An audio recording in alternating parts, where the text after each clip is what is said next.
Hi and welcome to Blue Spoon Veggie. This rich and warmly spiced paneer tikka masala with green vegetables is a little lighter than many tikka masala recipes, but still creamy and completely delicious. Now let's get cooking. I'm going to start by making up an aromatic spice paste. This recipe makes twice the amount you need for this curry for 4 people, so you can freeze half the paste for next time. I'm defrosting some frozen ginger that I prepped another day.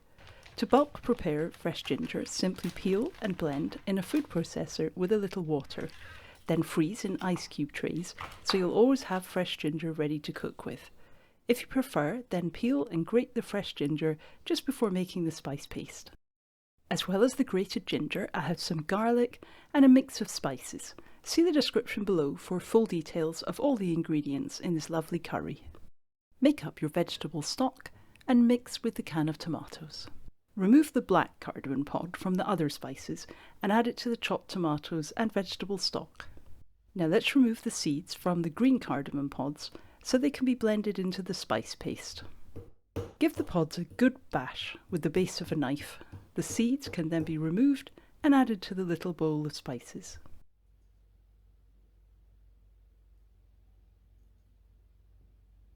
I'm going to juice half a lemon now.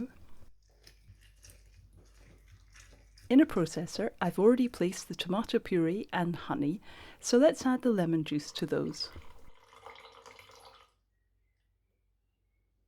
Tip in the garlic cloves, defrosted or freshly grated ginger, and the bowl of spices. Then blend until the mixture is smooth. I use this high-powered processor a lot in cooking and to make smoothies. It certainly is extremely loud, so I hope I've reduced the sound enough there. Divide the paste between a plastic box and the tomato stock and black cardamom jug. Pop the box in the freezer and you're taking a lot of the effort out of the next time you want to make tikka masala. Now I'm going to chop an onion. I feel like I say this a lot, but it is how so many wonderful dishes start off. This variety of onion is supposed to be mild, but my eyes disagreed. Keep chopping until the onion is finely chopped.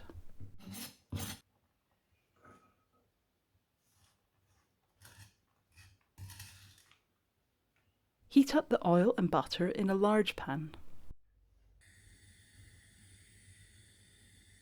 Add the onion and cook for 15 minutes, stirring every now and then.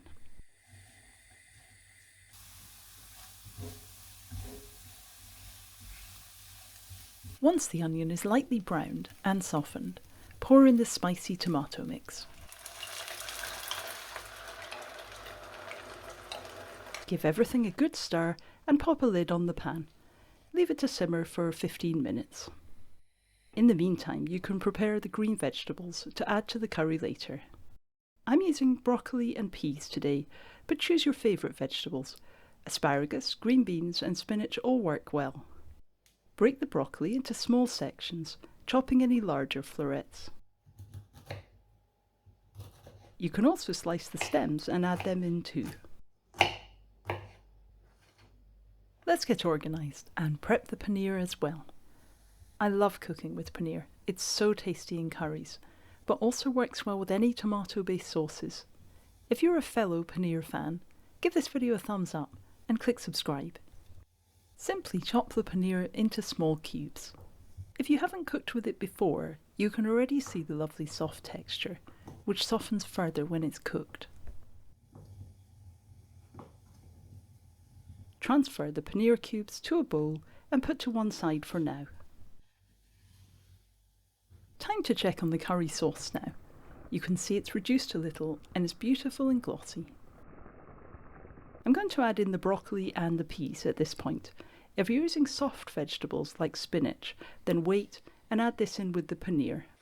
Give the broccoli and peas, or the vegetables you've chosen, a good stir. Then cover and leave to cook gently for 5 minutes. After 5 minutes, it's time to add in the paneer cubes. Give it a stir first and then tip them in.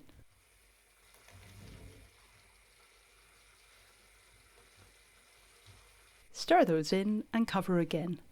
Continue cooking on a low heat for another 5 minutes. Meanwhile, measure out the cream and yoghurt. Personally, I prefer to use quite a small quantity of these for a lighter sauce, but you can always add more if you like. Returning to the pan now, give everything a stir. You can see how squidgy the paneer cubes have become. It's time for the final additions, the cream and yoghurt, to make this aromatic sauce into a luscious tikka masala. Stir those in, then cover and cook on a low heat for a final 5 minutes.